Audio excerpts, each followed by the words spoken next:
Cascade Caves. So this is what we call a century plant. They thought that they bloomed about every 100 years. However, nowadays we know that that isn't the case because scientists say they bloom about every 25 to 40 years. They typically don't get this big, but because of the spot it's in, it's the perfect location so it can grow really big.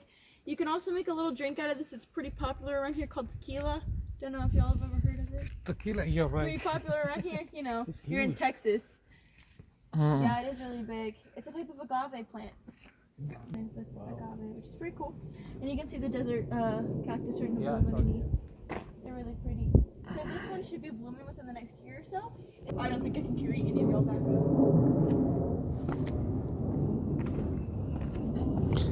up. This is Cascade Caves, San Antonio, USA.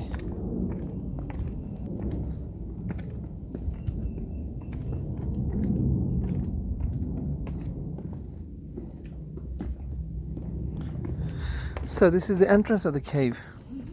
Very amazing.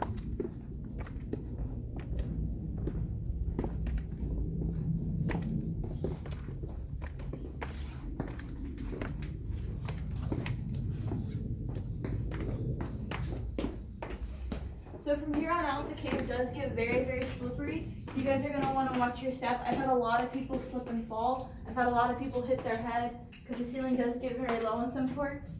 So really just watch out and just remember when we actually get into the cave, don't touch anything. Sure. Caves.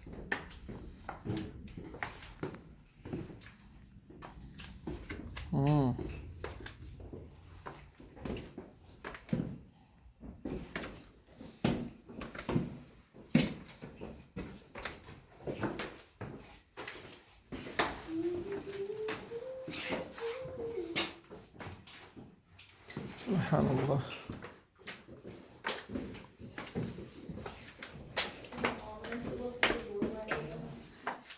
And if you look up, you can see where that cow fell a long, long time ago and why they used to lower you down. Yeah. Nice. Poor cow.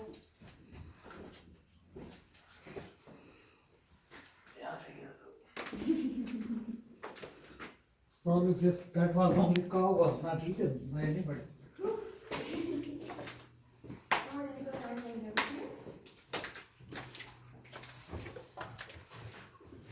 Wow.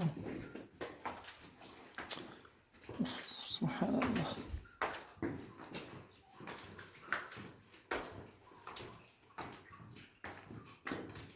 So this is not a normal rock. I promise I don't have y'all looking at this for no reason. This is actually a 25,000-year-old fossilized mastodon tusk.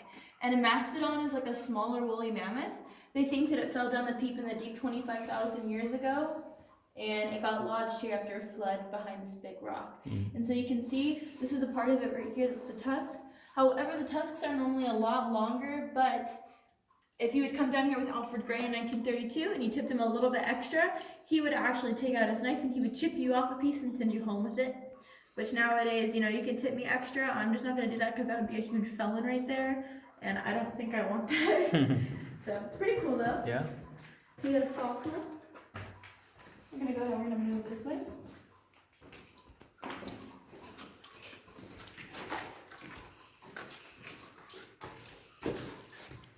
Subhanallah.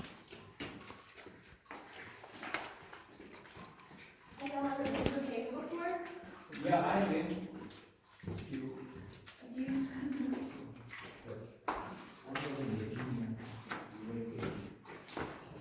My boss actually just got back from Virginia. I think it's before that period. It's just missing a bunch of pictures from it. So, if you guys notice, this rock kind of looks different from the rest of the cave wall, and that's because this is actually a fossilized coral reef. This part of Texas used to be completely underwater 16 million years ago, and you can see how there's shells right here, and here, and even right here, there's a fossilized turtle shell. But you can see the turtle shell. Yeah. You can see the flippers right here. Which are pretty cool. How you estimate number of years? We know because like we can look at maps from a long time ago. They can tell us what was underwater. But if you look up, you're gonna see this big crack in the ceiling. This is actually a fault line which we're walking along right now. Don't worry though, nothing's big crack in the ceiling, and we're gonna follow this crack all the way down to the very end of the cave. Subhanallah. And over here, you can see how the wall's kind of shiny. That's because this has tyrite in it, which is called fool's gold. And then over here, you can't really see because it's kind of wet, but normally this looks very, very sparkly from the calcite, but because it's been so wet, it's been raining a lot, because our cave is, again, extremely active. Here, you can see it. When you say active, what does it mean? So, when a cave is active, that means it's constantly building and shaping itself, and water is the big reason. There's no calcite right here, but about 6 feet behind this wall, there's about a swimming pool amount size of water, but it's constantly pushing forward through the limestone, and when it comes through the limestone, it carries all sorts of minerals with it, especially calcite, and so it deposits calcite down here, and it kind of creates this dam system that you see down here. They're similar to the formations that you would see in Yellowstone, but obviously not on the same scale because Yellowstone is huge, but still very, very The bottom small. are very cold. And if you want, straight up someone to touch it, you can come and you can feel it. You can drink it. We have one tour guide that drinks it who claims he's 102 years old. I don't know if I believe him. Looks like a big tooth.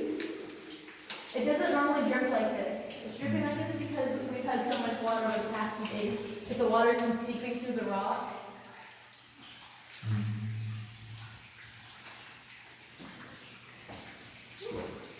Watch your step down here. And then this is the part of the cave where the ceiling is very, very low. You guys are going to want to watch that. You don't want to hit your head. I hit my head here sometimes too. And I'm down here all the time.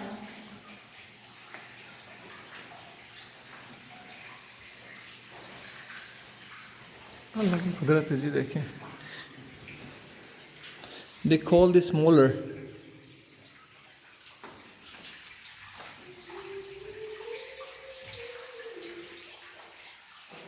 So the water gets pumped out. These are man-made little pools. Subhanallah. We have to have these both, otherwise the cave floors you can flood it. You wouldn't be able to walk here. Unless you have like water hoops. You go up there and you can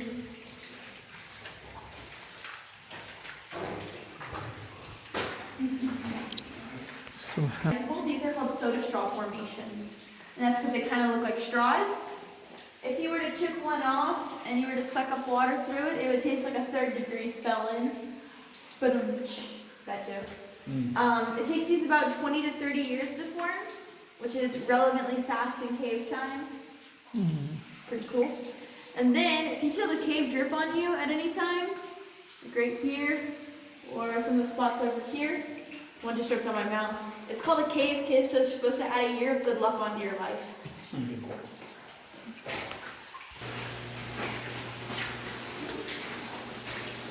Oh, what a cave it is. Subhanallah. Alright, so what was the first rule of the cave? Don't touch. Don't so, touch. this is the one spot of the cave we're going to show you guys something pretty cool. So a while ago, a tour guide led a group and an old grandma said, look at this rock right here. Smacked their hand on it. The tour guide started screaming. He said, don't touch the cave. That kills the cave. However, it was too late, and you can see how whenever we touch it, it really kills it off. It turns this kind of darker brown. Yeah, it turns it black almost. It's this really dark color, unlike the rest of the rock, which is kind of like this cream almost color. And so, if you guys would like, this is the one part of the cave that you can touch. We call it the touching stone. You can come and feel how smooth it is. You can feel the water and how it runs down. I just wouldn't recommend drinking this because everybody puts their hand in it. Oh, this is soda straw rainforest. Yep, be careful. No. Just my cap is touching. I know. It's all good though. I just don't want you to hit your head and like hurt your head. I like to put water on your cap. So this cave is for dwarf people. It's for what? Dwarfs. Yeah. The tour guides, I'm the only girl, and I'm the shortest out of all of us. They like to joke around and say that I'm cave size. Look at the two fingers. Subhanallah. Yeah, those are supposed to be a formation called the sloth fingers, but you can see how somebody came along and vandalized right here, which really sucks. Yeah. Yeah, there are 3 fingers. And Yeah. right here, Oh. there's a couple other spots. So somebody has taken with him. They take them. Very old rocks. The same thing. Rocks aren't cut this straight naturally. Like this isn't normal. बहुत तंग रास्ता है जी यहाँ. Yeah. Here, here. This one just has more mud on it because these are prone to flooding, but you can see how people break it off. So look, rocks cannot come out of the ground. So something is dripping from the floor, or from the top, and rock is making, isn't it? Yep. That's how it works. Look at right here. This is calcite, and that's slowly forming up the rock. So over time, this will form a stalagmite, sorry. Stalagmites, you might trip over, or they might reach the ceiling. Stalactites hang tight on the ceiling. But you can see how the rocks are starting to form. It's pretty cool. Like right here too. I got the water over there. That's crossing. It's pretty cool. So.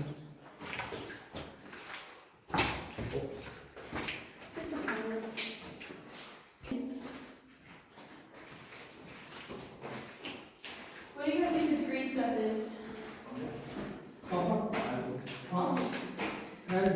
Algae. Back in the day, they used to leave the lights on 24 hours a day, which is really, really bad for the cave. Obviously, if something's in complete total darkness, you shouldn't be leaving the light on around it all the time. So normally we don't leave the lights on like this. We only do this during a bunch of tours. But you can see how it's really grown against the wall, and that's also because of the flooding. When it floods, it brings in the spores with it. White spots there, that's the growth. Yep. These are little baby stalagmites. That's the rock forming, which is pretty cool.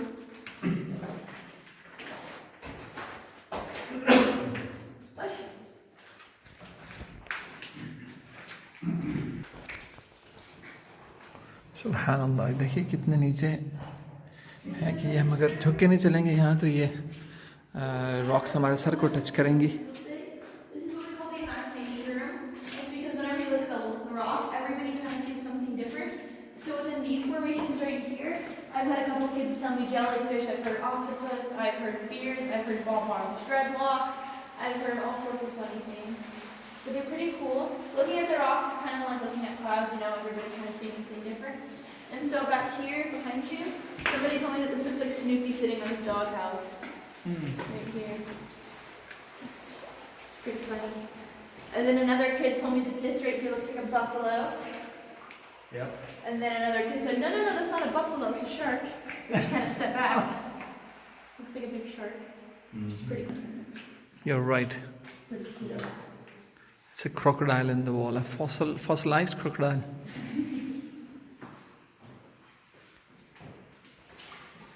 Subhanallah. At some points, rocks, ये जो छत है ये बड़ी करीब हो जाती है और किसी जगह पे छत बहुत दूर हो जाती है. This right here is not a rock. This is actually the rest of that fossilized mastodon that we saw earlier.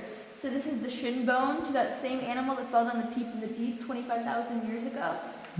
We had some UT students come here, they excavated the area, and they told us that this is carbon dated to be 25,000 years old, and they had another machine that penetrated the rock and did a scan through it, and they estimate that in the rest of this rock, they think that about 75% of the remaining animal is still in there. But we're not going to try to take it out because we don't want to risk a possible close-off of this cave. There's Toby, just so he doesn't scare you. We don't want to take it out because we don't want to risk a possible close-off to the rest of the cave, and we don't want to disturb these formations, so we just leave it where it is. But it's still pretty cool to see that we have that. Got a lot of fossils in this cave, and I'd recommend taking the steps down. I would take the ramp. I got it all the time. You find tracks or something? Then move down this way, you can see even better. How do you get some views of the corner?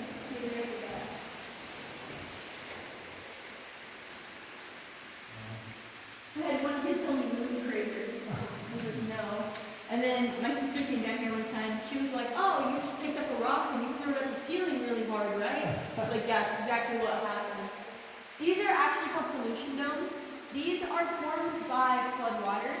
So this part of the cave is particularly prone to flooding. So whenever it floods, it reaches all the way to the ceiling, and it creates so much pressure that it creates kind of like a whirlpool vortex system, and it assists in carving out the rock into these circles that you see up here. And so this brown stuff on the side right here is all mud from the last time the floodwaters were all the way to the ceiling, and that was last September. Whoa. Yeah, we were closed up for 3 weeks. Oh. And so eventually, this hole is going to carve its way all the way to the surface. There's still about 30 feet between there and the surface. However, if it does, it'll kind of create like a peak in the deep effect that we saw earlier, where an animal could fall in. However,